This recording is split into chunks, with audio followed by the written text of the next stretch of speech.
Many of our viewers have requested that I should make a program on dealing with grief and loss. Everyone's own personality, circumstances, and the behaviors define how one deals with grief and loss. I will draw upon my experience of dealing with my own grief and loss, what I have seen in my friend, family, and acquaintances as to what has worked and what has not, and some of my readings. What is grief? Grief is an emotional suffering. These emotional things are not unique to only when somebody passes away. This could be because a relationship has broken. Maybe you are going through a divorce, or your parents have decided to move away from you, or your child has decided to move away from you. You have been diagnosed with a debilitating disease, diagnosed with cancer, and also with something like a blood pressure or a diabetes or some other ailment. Someone is not expecting. Loss of a job, you suddenly lost a lot of money, of a miscarriage, somebody expecting a first child. It could be retirement, when suddenly you feel that you are moving from a phase where you were productive, month after month, money was coming in, and you are moving to unknown area. So whatever it is, you must understand the cause of the grief, as I told you, how one goes through different phases of embracing the grief. But before that, there are a few things you must always understand.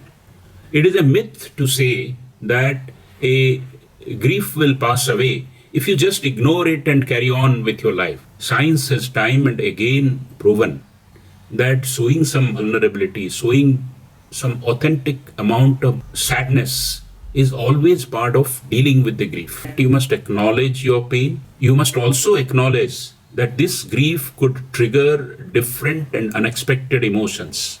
And these emotions could range from anger to withdrawal to not behaving your own way. The grieving process, as I told you, will be unique to you. There will be no exact match. Grief generally plays out through 5 stages. First is a denial stage, that this cannot be happening to me. This has happened because of a fluke. This has happened because of a bad luck. Now, second stage is what is called the anger stage. Why me? Why others are spared? Why others are not as sympathetic to me as they should be? Next is the bargaining stage. I'll give this, I'll get this, I'll get over this. Next is the depression or rejection or withdrawal stage. Part of every grief. It may be short-lived, it may be long-lived, but necessarily the 4th stage of depression will come sometime or the other, or it may occur frequently, or it may occur in a prolonged manner. Last is, of course, the acceptance and carrying on.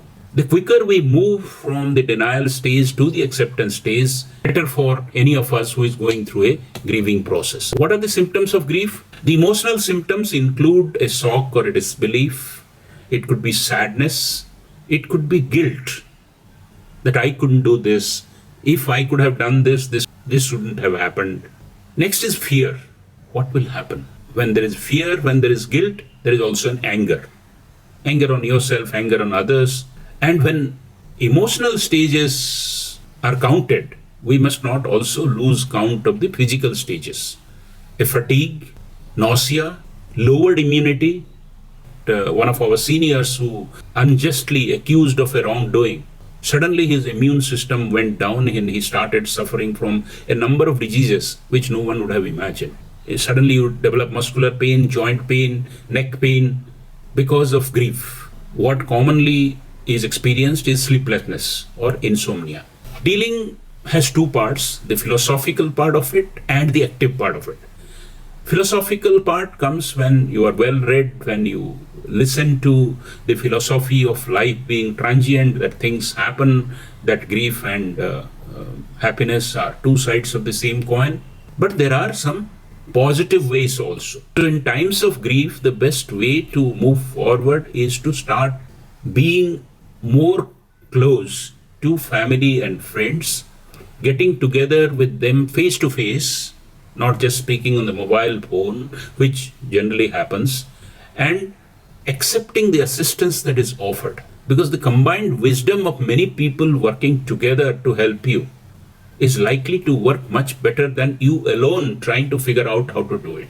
You shouldn't feel angry about people not coming forward. Human beings can do only as much as they are empowered or they are able to do. So, accepting your faith in religion, spiritual forces, sometimes rituals and actions like praying, meditating, going to the temple or church or to the mosque, driving your own self to seek solace from such action often has helped. Being a little creative, going for your hobbies, doing things that you loved, habit of enjoying a good company, drawing, cycling, or even playing a musical instrument or picking one new hobby could help you getting away from the depressive thoughts that come after a grief. You can talk always to a therapist or a counselor. It is your decision. These days, specialized counselors are also available. Your physical health, as I mentioned a little while before, is likely to suffer because of the complicated working of the neurons as a result of the grief and the sadness that you are feeling because of a death, because of an accident, an incident which happened to a near and dear one. Keep your health as a top priority. Recognize your fatigue. Take more nutritious food. Exercising should never be neglected. I've seen after a grief people turning into alcoholics, people getting into drugs, taking painkillers in an addicted fashion. This should be avoided. If grief is taken as a total universe, we must first recognize it. We must see how it plays out. We must seek out friends. We must do think positives in the form of hobbies, etc. At the same time, recognize that something may work for you, something may not work for you. You must work in a fashion to switch methods and deal with parts of the grief in a very thoughtful manner or with the help of someone or a group of people who are able to help you. I'm sure this will help you to help yourselves if needed or help others who are in grief or who are likely to face grief. Thank you very much.